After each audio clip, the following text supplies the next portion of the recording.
Hey everybody, it's graphic designer Roberto Blake, and welcome to another one of my YouTube videos where I will be talking to you about graphic design. If you're just finding my channel for the first time, don't forget to subscribe to get new graphic design videos on Mondays and Photoshop CC tutorial videos on Thursdays. So today I want to talk about minimalism in graphic design and why it's important. Graphic design isn't just about visual presentation and aesthetic. Although that's important, graphic design is primarily about communication. And communication is often best when it is concise. Put simply, sometimes less is more. This is something that many designers struggle with, and in many cases it's not always their fault. Often they'll get a competing opinion from someone who's not a designer, whether that be a client, a supervisor, an employer, someone who doesn't necessarily understand the importance and the value of minimalism and the effect that it can have in both presentation as well as communication, and why sometimes, despite the fact that you might be paying for the entire space of an ad or a page, that using as little of it as possible to get your point across or to showcase your product or to put your message out there is sometimes the best thing you can do because it creates emphasis and impact.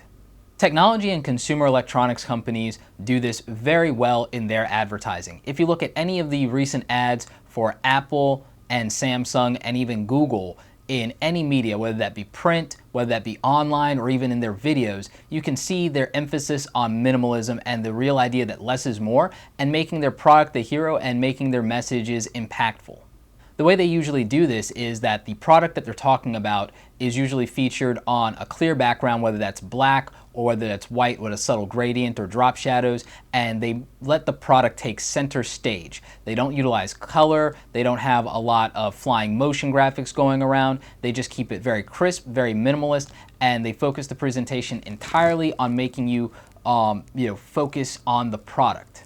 And that's been very successful, and we know that it works, but more importantly, you have to think that these companies spend millions upon millions of dollars in their advertising, but also in their research with regard to what works, what plays well with audiences, their focus groups, etc. So the odds are that these are the smartest, most competent people in the creative services industry, and when they're doing these things, they're doing them for a reason. So imitation in this regard is not necessarily stealing, it's not lazy, it's using an intelligent shortcut to make the best decision possible.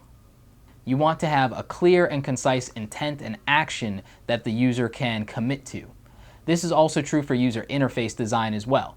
And even product design. Look at our smartphones. This is following the whole concept of KISS, keep it simple, stupid. And that's something that a lot of people get away from, whether it be in graphic design or product design, web design, UI development.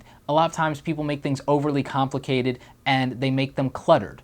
And I recommend that when you need to explain why you're using minimalism, why you're not necessarily using all of the page, or why there's so little to this, that it's not that you're being lazy, it's not that you're being unimaginative, it's that you're trying to be impactful, you're trying to be bold, you're trying to be concise, and you're trying to make the product the hero, or you're trying to let the message speak for itself. These are phrases that are going to help you when you need to convince someone of your use of minimalism, because a lot of people just don't get it. If you don't have an arts or a design background, minimalism does come off as being lazy or not being thoughtful and doing as little as possible. But the thing is, you want to do as little as possible to get your point across and to communicate your message.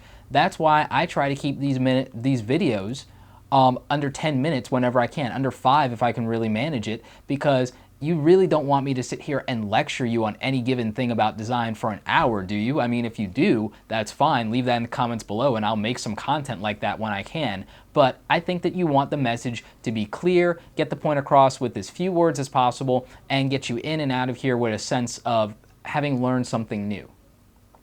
And that's what all audiences want. All audiences want immediate gratification. They want to get it. They don't want to have to think about it too much. They don't want to spend a lot of time waxing over it, being, I wonder what they were trying to say. I wonder what they're trying to tell me. They want the message to sink in, and they want it to do it very quickly and very easily. They want a simplistic concept. They don't want to read a bunch of text in your ad. They don't want to read about your features and benefits. Most audiences don't. There are some that do.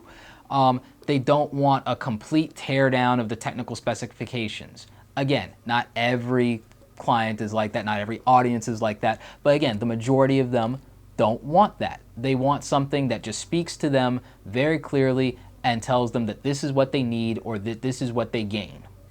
And again, it's not just me saying this. This is proven by the fact that this is the approach to design used by some of the most prominent and most well-respected companies in the world with the largest advertising budgets in the world. So clearly they wouldn't spend all of that money to do something ineffective.